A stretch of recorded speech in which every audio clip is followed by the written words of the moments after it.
फरायसालियाव सानसेनि हाबाफारिजों फालिदों फरायसा सान।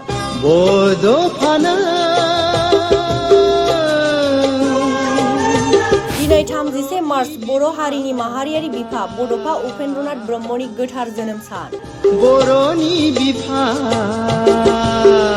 दिनैनि बे गोथार खालारावनो क'क्राझार जिल्लानि सिङाव थानाय बरागारि गामियाव जोनोम जादोंमोन बड'फा उपेन्द्रनाथ ब्रह्मआ।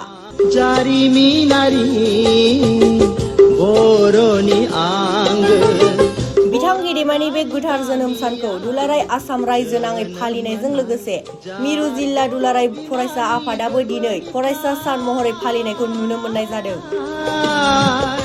उदालगुरि जिल्ला दुलाराय बर' फरायसा आफादनि बानजायनाय आरो आम्बागाव दख'रा दुलाराय बर' फरायसा आफादनि हेफाजाबाव दिनै बोरिगामि गोजौसिन गेजेरारि फरायसालियाव बे 31 मार्च एबा फरायसा सानखौ फालिनाय नुनो मोनो।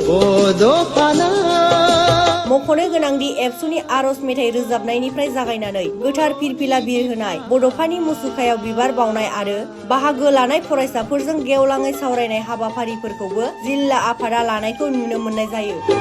दिनै 31 मार्च फरायसा सान जों फालिबोबाय थादों। दुलाराय बर' फरायसा आफादा बिथांनि रुंसारि जानायनि उननिफ्रायनो दिनैनि सानखौ फरायसा सान हिसाबै फालिदों आरो बिनिनो गेजेरजों जोंनि दुलाराय बर' फरायसा आफाद, बर'नि गुबुन गुबुन माहारियारि आफाद आरो बर' हारि एज ए हल जों दिनैनि सानखौ बे फरायसा सान हिसाबै फालिबोबाय थानायखौ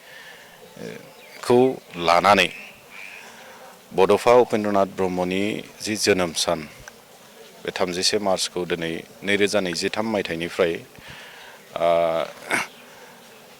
आसामनिनो फरायसा सान हिसाबै दिनै फालिनो लाबाय। बे बर' हारिनि थाखाय मोनसे गेदेरथार एचिभमेन्ट। गुबुन गुबुन समाव माखासे मानसिफ्रा बड'फा उपेन्द्रनाथ ब्रह्मखौ गोबां खोथाफोर बुंदोंमोन। बिथांनि जिहेतु दुलाराय बर' फरायसा आफादनि आफादगिरि बिबान लानानै खामानि मावनाय समाव बर' हारिखौ जौगाखांहोनो, नासयजानाय, गादबनानै दोनजानायनिफ्राय उदां खालामनायनि जि मोनसे थांखिजों आरो बर' हारिनो मोनसे आलादा न'खर मोनसे सोरजिनायनि थांखिजों जि मोनसे आन्दलन बिथाङा जुरिबाय,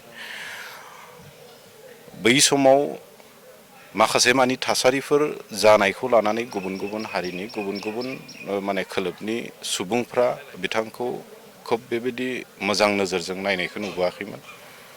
नाथाय बर' हारिनि थाखाय खोब गोग्गानाय जे बड'फा उपेन्द्रनाथ ब्रह्मखौ बर'नि बिफा हिसाबै जों मान होनानै जि मोनसे खामानि जों मावबोबाय थानाय आरो बिथांनि जि सान्थौ सानस्रि, बिथांनि बर' हारि आरो आसामाव थानाय बा भारताव थानाय गुबुन गुबुन हारिफोरखौ लानानै जि मोनसे साननाय, बिथांनि जि फिल'सफि, बेफोर गासैखौ निस्सय जोंनि नांथाब नाजानाय दुलाराय बर' फरायसा आफादनि जेरैबो बिथिङाव बिथांनि आइडिय'लजि प्रिन्सिपालखौ बयनिबो सिगाङाव मोनसे मेसेज हिसाबै लाना थांनाय, बेफोरनि गेजेरजों निस्सय गुबुन गुबुन हारिफ्राबो गुबुन गुबुन खोलोबनि सुबुंफ्राबो दिनै बुजिदों आरो बेखौ खोब गोथौयै सानलायलायनानै बुजि मोननानै दिनै बिथांखौ बर'फोरनि बिफा होननानै बयबो मान होदों।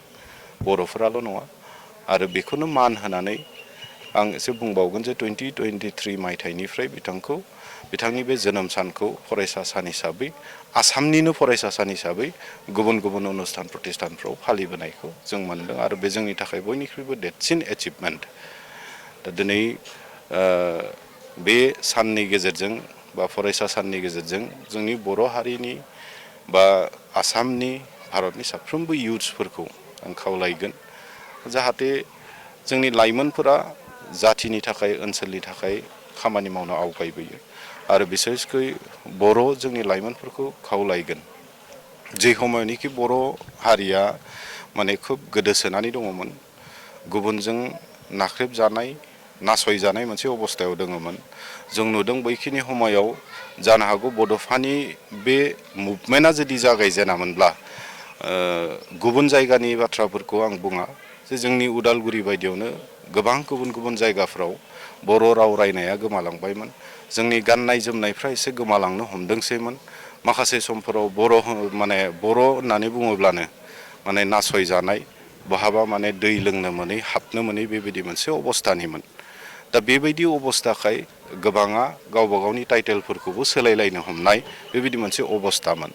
दा बेबायदि समायाव बिथाङा दुलाराय बर' फरायसा आफादनि आफादगिरि बिबान लानानै मोनसे मुभमेन्ट जागायबाय आरो बे मुभमेन्टनि गेजेरजों बर' हारिनि गेजेराव मोनसे सोलायनाय गुस्लायनाय आरो जाय सोलायनायनि गेजेरजों दिनै नैबे जों आथालाव मोनफैदों। दा गतिके बर' हारि हिसाबै बिथाङा जोंनो माखासे माने आज्ञाफोरखौ जोंनो होना गालांदों, लामाखौ दिन्थिना होनानै गालांदों, माने माखासे ब्लु प्रिन्टखौ बर' हारिखौ जौगाखांहोनायनि बुहुमनि मादाव मोनसे गेरेमसा हारि हिसाबै गायसननायनि आरो लोगोसे बर' हारिखौ बयजोंबो सिनायजानाय खालामनांगौनि थाखाय जिखिनि ब्लु प्रिन्ट बेखौ बिथाङा बानायनानै गालांदों। दा जोङो बहाबा ससे लामा आवगायनानै आन्दायहैनायनि कुनु बाथ्रा गैया। दा बेनि थाखाय जोंनि लाइमोनफोरखौ खावलायगोन जाहाथे नोंथांमोना जिखिनिखौ गामियाव ओनसोलाव फरायसालियाव आरो गावबा गावनि जिखिनि केपासिटि जिखिनि गियानफोरखौ जों आरजिबाय, जिखिनि रोंगौथायखौ जों लाबाय आरजिनानै लाबाय, बे गियान रोंगौथायफोरखौ जाहाथे जाथिखौ सिबिनायावबो एसेब्लाबो कन्ट्रिबिउसनखौ साफ्रोमबो बर' लाइमोनफ्रा होलाङो। बड'फाया जेरै गावनि गासैखौबो त्याग खालामनानै बिथाङा बर' हारिनि थाखाय खामानि मावनो आवगायबोदों। गावनि इभेन साख्रि बिथाङा माने त्याग खालामदों, जाथिनि थाखाय जुजिबोदों, नांबोदों। दा बेबायदि बड'फानि बायदि दिनै जोंनो साख्रि गारलायलायनानै खामानि मावनांगौ बयखौबो जों बुंनो थाङा। नाथाय जि दोङो बेजों एटलिस्ट जाथिनि थाखाय खामानि मावनो जाहाथे जोंनि साफ्रोमबो इयुथ्सफोरा लाइमोनफ्रा जोंनि इयुन फिरिफ्रा जाहाथे आवगायबाय आं बेखौनो खावलायगोन। बड'फानि जि लिगेसि बे हदायबो गोजोरै थाथों। बिथांनि जिखिनि सान्थौ सानस्रि बे सान्थौ सानस्रिया साफ्रोमबो बर' हारिजों फल'आप खालामजाथों, मान होनानै बयजोंबो माने बेखौ मावफुंथों आरो बड'फानि जि मोनसे सिमां बे सिमांखौ जाफुंसार महर होनायाव जाहाथे साफ्रोमबो बर' हारिनि सुबुंफ्रा बेक्तिफ्रा जाहाथे खामानि मावो। आं बेखौनो दिनैनि नैबे हाबाफारिनि गेजेरजों आं खावलायदों। दिनै दुलाराय बर' फरायसा आफादा मोनफ्रोमबो जिल्लायाव मिरु नाङै बे हाबाफारिखौ फालिदों। उदालगुरि जिल्ला दुलाराय बर' फरायसा आफादा आम्बागाव दख'रा दुलाराय बर' फरायसा आफादनि मददजों बरिगाव हायार सेकेन्डारि स्कुलावहाय बे हाबाफारिखौ लादों। फुंबिलि समाव जों फिरफिला बिरहोनाय हाबाफारि लाबाय, बड'फानि मुसुखायाव बिबार बावनाय आरो बड'फानि जिथु लिगेसि बेखौ लानानै जोङो सावरायमेल मोनसे लादों। बिथांनि जि जिउ जारिमिन, बिथांनि खामानि मावलांनाय बेखौ जोङो सावरायनाय हाबाफारि जों लानाय जादों।